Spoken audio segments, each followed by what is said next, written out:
আসসালামু আলাইকুম। আন্তর্জাতিক আপডেট বাংলা সংবাদে আপনাদের স্বাগতম। মধ্যপ্রাচ্যের যুদ্ধের তীব্রতা এত পরিমাণে বেড়েছে যে তৃতীয় বিশ্বযুদ্ধেও হয়তোবা আর বেশি দেরি নয়। আর এর মধ্যে ইরানের সাথে যোগ দিয়েছে হুতি, হিজবুল্লাহ সহ চীন, রাশিয়া এবং মুসলিম সমগ্র জাতি। এবার ইসরায়েলকে ধ্বংস করতে পুরো প্রস্তুত। যে কোনো সময় হামলার হুঁশিয়ারি দিলে ইসরায়েল খণ্ড বিখণ্ডিত হয়ে যাবে। আর এরই মধ্যে আমাদের হাতে এসে পৌঁছেছে কিছু আন্তর্জাতিক গুরুত্বপূর্ণ সংবাদ। শুরুতেই শুনুন সংবাদ শিরোনাম। ইরানের ক্ষেপণাস্ত্র হামলার ভয়ে ঘরছাড়া ৮,০০০-এর বেশি ইসরায়েলি। আরও জানিয়ে দিব, খামেনিকে হত্যা করলে ইসরায়েলের সঙ্গে যুদ্ধে জড়াবে হিজবুল্লাহ। আরও থাকছে, ইরান যুক্তরাষ্ট্রের কৌশলগত পারমাণবিক অস্ত্রের ব্যবহার বিপর্যয় ডেকে আনবে, জানিয়েছে রাশিয়া। আরও জানিয়ে দিব, যে কারণে ইরানে মার্কিন হস্তক্ষেপ খুশি হবে চীন, রাশিয়া। থাকছে বিস্তারিত প্রতিবেদনে। এবং সর্বশেষ জানিয়ে দিব, ইরানের পর এবার পাকিস্তানে হামলার হুমকি ইসরায়েলের। এতক্ষণ শুনছিলেন সংবাদ শিরোনাম, এবার বিস্তারিত। তবে তার আগে আপনি যদি ইরান সহ সকল প্রক্সি বাহিনীর হামলাকে এবং মুসলিম বিশ্বের পক্ষে অবস্থান নেন, তাহলে ভিডিওটিতে একটি লাইক দিন এবং চ্যানেলটি সাবস্ক্রাইব করতে ভুলবেন না। আর আপনি আমাদের ভিডিওটি কোন জায়গা থেকে দেখছেন সেটিও অবশ্যই নিচে কমেন্ট করে জানিয়ে দিন। আপনার মতামত আমাদের কাছে গুরুত্বপূর্ণ। ইরানের ক্ষেপণাস্ত্র হামলার ভয়ে ঘরছাড়া ৮,০০০-এর বেশি ইসরায়েলি। ইসরায়েলে চালানো হামলার জবাব দিচ্ছে ইরান। তেল আবিবে প্রতিশোধমূলক ক্ষেপণাস্ত্র হামলা চালাচ্ছে তেহরান। ইসরায়েলের আকাশ প্রতিরক্ষা ব্যবস্থা এড়িয়ে সেসব ক্ষেপণাস্ত্র আশ্রয় পড়েছে দেশটির বহুতল ভবনে। আর এমন পরিস্থিতিতে মৃত্যুর ভয়ে ঘর ছেড়েছেন ইসরায়েলের ৮,০০০-এরও বেশি বাসিন্দা। কাতার ভিত্তিক সংবাদ মাধ্যম আল জাজিরা জানাচ্ছে এমন তথ্য। আল জাজিরার প্রতিবেদনে বলা হয়েছে, ইরানের প্রতিশোধমূলক হামলার ফলে ৮,০০০-এরও বেশি ইসরায়েলি বাস্তুচ্যুত হয়েছে। ইসরায়েলি সম্পত্তি কর ক্ষতিপূরণ তহবিলের ইয়েদিয়ত আহরণত বরাত দিয়ে এমন তথ্য জানিয়েছে সংবাদ মাধ্যমটি।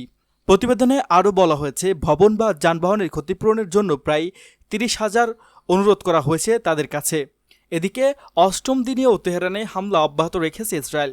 শুক্রবারও তেহরানে ড্রোন হামলা চালিয়েছে ইসরায়েল। ইরানের সংবাদ মাধ্যম আসর-ই-ইরান জানিয়েছে, ইরানের রাজধানী কেন্দ্রীয় গিশা জেলার একটি আবাসিক ভবনে একটি অ্যাপার্টমেন্টে একটি ড্রোন হামলা চালিয়েছে ইসরায়েল। খামেনিকে হত্যা করলে ইসরায়েলের সঙ্গে যুদ্ধে জড়াবে হিজবুল্লাহ। ইরান ও ইসরায়েলের চলমান সংঘাতে যদি যুক্তরাষ্ট্র সরাসরি হস্তক্ষেপ করে অথবা ইরানের সর্বোচ্চ নেতা আয়াতুল্লাহ আলী খামেনিকে হত্যা করা হয়, তাহলে হিজবুল্লাহও এতে জড়িয়ে পড়বে। লেবাননের এই সশস্ত্র গোষ্ঠীটির একটি ঘনিষ্ঠ সূত্র মিডল ইস্ট আইকে এ তথ্য জানিয়েছে। এর আগে গত ১৪ জুন হিজবুল্লাহ আইন প্রণেতা হাসান ফাদাল্লাহ বলেন, ইরান আত্মরক্ষা করতে জানে। হিজবুল্লাহর একজন কর্মকর্তা গত সপ্তাহে রয়টার্সকে আরও বলেছিলেন, তারা ইরানের উপর হামলার প্রতিক্রিয়ায় ইসরায়েলে আক্রমণ শুরু করবে না। তবে গোষ্ঠীটির ঘনিষ্ঠ সূত্র এমিকে জানিয়েছে, রয়টার্সের প্রতিবেদনটি ভুল। হিজবুল্লাহর সঙ্গে সংশ্লিষ্ট একটি সূত্র জানিয়েছে, হিজবুল্লাহর আদর্শিক রেড লাইন আছে, যেমন যুদ্ধে সরাসরি যুক্তরাষ্ট্রের সম্পৃক্ততা অথবা আয়াতুল্লাহ আলী খামেনিকে হত্যা। এই পরিস্থিতিগুলো হিসাব পরিবর্তন করবে এবং তাদেরকে সংঘাতে ঠেলে দিতে পারে। কিন্তু যুদ্ধে সেই ভূমিকা ঠিক কেমন হবে সে সম্পর্কে উৎস নির্ধারণ করা হয়নি। একজন জ্যেষ্ঠ ইরানি কর্মকর্তা আল জাজিরাকে বলেছেন, ওয়াশিংটন যদি হস্তক্ষেপ করে তবে হিজবুল্লাহ হস্তক্ষেপ করবে। অবশ্য সম্প্রতি মার্কিন প্রেসিডেন্ট ডোনাল্ড ট্রাম্প উভয় রেডলাইন এর ইঙ্গিত দিয়েছে। সংবাদ মাধ্যম সিবিএস জানিয়েছে, ট্রাম্প ইরানে সরাসরি হামলার পরিকল্পনা অনুমোদন করেছে, কিন্তু এখনও এ বিষয়ে চূড়ান্ত সিদ্ধান্ত নেননি। অন্যদিকে খামেনির বিষয়ে গত মঙ্গলবার ডোনাল্ড ট্রাম্প তার নিজস্ব সামাজিক যোগাযোগ মাধ্যম ট্রুথ সোশ্যালকে দেওয়া এক পোস্টে বলেন, ওয়াশিংটন জানে যে ইরানের সর্বোচ্চ নেতা কোথায় আছে, তবে আপাতত তাকে হত্যা করবে না। প্রসঙ্গগত ১৩ জুন থেকে ইরানের পারমাণবিক স্থাপনা লক্ষ্য করে হামলা চালাচ্ছে ইসরায়েল। জবাবে ড্রোন ও ক্ষেপণাস্ত্র দিয়ে পাল্টা হামলা অব্যাহত রেখেছে তেহরান। পাল্টাপাল্টি এ হামলায় উভয় দেশের বহু মানুষ হতাহত হয়েছে। ইরানে যুক্তরাষ্ট্রের কৌশলগত পারমাণবিক অস্ত্র ব্যবহার বিপর্যয় ডেকে আনবে, জানিয়েছে রাশিয়া। ইরান যুক্তরাষ্ট্রের কৌশলগত পারমাণবিক অস্ত্র সম্ভাব্য ব্যবহার একটি বিপর্যয়কর পরিস্থিতি ডেকে আনবে। ২০ জুন ক্রেমলিনের মুখপাত্র দিমিত্র পেসকভ বরাত দিয়ে এ তথ্য জানিয়েছে রাশিয়ার রাষ্ট্রীয় সংবাদ মাধ্যম তাস। ব্রিটিশ সংবাদ মাধ্যম দ্য গার্ডিয়ান জানিয়েছে, মার্কিন প্রতিরক্ষা কর্মকর্তাদের জানানো হয়েছে যে ফোর্ডোতে ইরানের ভূগর্ভস্থ ইউরেনিয়াম সমৃদ্ধকরণ স্থাপনার বিরুদ্ধে প্রচলিত বোমা ব্যবহার করলে এটি সম্পূর্ণরূপে ধ্বংস হবে না। এটিকে ধ্বংস করার জন্য প্রাথমিকভাবে প্রচলিত বোমা দিয়েই আক্রমণ করতে হবে এবং এরপরে একটি B-2 বোমারু বিমান দিয়ে কৌশলগত পারমাণবিক অস্ত্র নিক্ষেপ করতে হবে।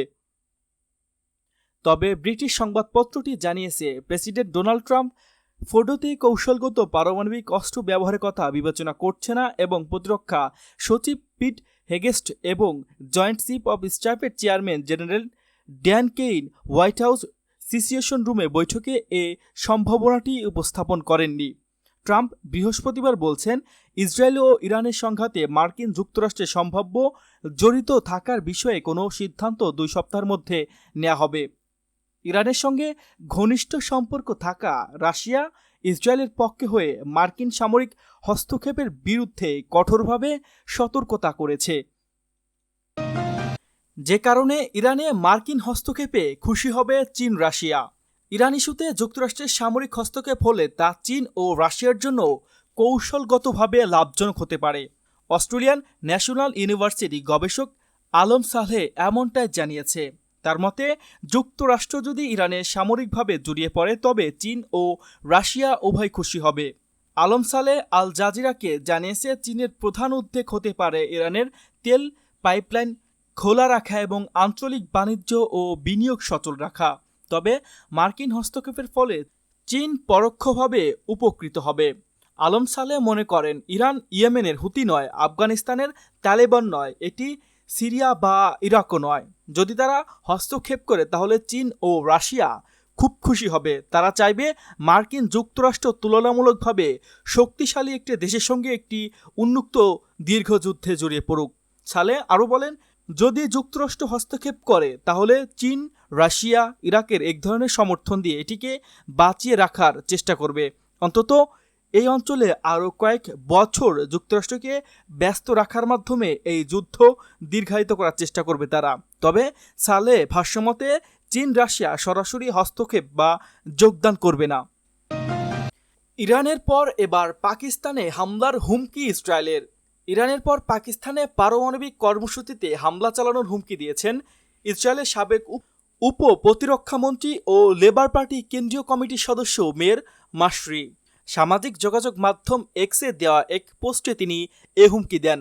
আরবি ও উর্দু ভাষায় মাশরি লেখেন, ইরানের অভিযোগ শেষ হওয়ার পর আমরা পাকিস্তানের পারমাণবিক কর্মসূচি ভেঙে দেওয়ার চেষ্টা করতে পারি। তিনি আরও লেখেন, পাকিস্তান ইরান থেকে খুব দূরে নয়, এইটুকু বুঝলেই যথেষ্ট। মাশরি বর্তমানে কোনো সরকারি পদে নেই, তবে তিনি লেবার পার্টির শীর্ষ নেতৃত্বের অংশ হওয়ায় ইসরায়েলি রাজনৈতিক ও কৌশলগত মহলে তার প্রভাব রয়েছে। মাশরি এই পোস্টের পরপরই সামাজিক যোগাযোগ মাধ্যমে ব্যবহারকারীরা ক্ষুব্ধ প্রতিক্রিয়া জানিয়েছে। অনেকে পাকিস্তানের পক্ষে একজোট হয়ে মাশরির মন্তব্যের তীব্র নিন্দা জানিয়েছে। পাকিস্তান স্ট্র্যাটেজিক ফোরামে এক্স অ্যাকাউন্ট থেকে এক ব্যঙ্গাত্মক পোস্টে বলা হয়েছে, এরকম কোনো পরিকল্পনার আগে ক্যাপ্টেন লুজেটের সঙ্গে পরামর্শ করে নিও, উনি অবশ্যই ট্রানজিট ঠিক করতে সাহায্য করবে পাকিস্তান। আরেকজন ব্যবহারকারী উসমান খানি লিখেছেন, হা, যখন আমাদের পারমাণবিক অস্ত্র ছিল না তখন তোমরা মিশন ফ্রন্ট ফ্লাইট চালাতে সাহস করেনি, আর এখন আছে, তাই স্বপ্ন দেখে যাও। এর আগে সোমবার পাকিস্তানের উপ প্রধানমন্ত্রী ও পররাষ্ট্রমন্ত্রী ইসহাক দার ইসরায়েলকে কঠোর সতর্কবার্তা দিয়েছে। তিনি বলেন, ইসরায়েলের উদ্দেশ্যে আমাদের স্পষ্ট বার্তা, পাকিস্তানের দিকে চোখ তুলে তাকাবেন না। তিনি আরও বলেন, দেশটি সর্বোচ্চ সতর্ক অবস্থায় আছে এবং যে কোনো আগ্রাসনের জবাব দিতে পাকিস্তান যথেষ্ট শক্তি ও দৃঢ়তা রয়েছে।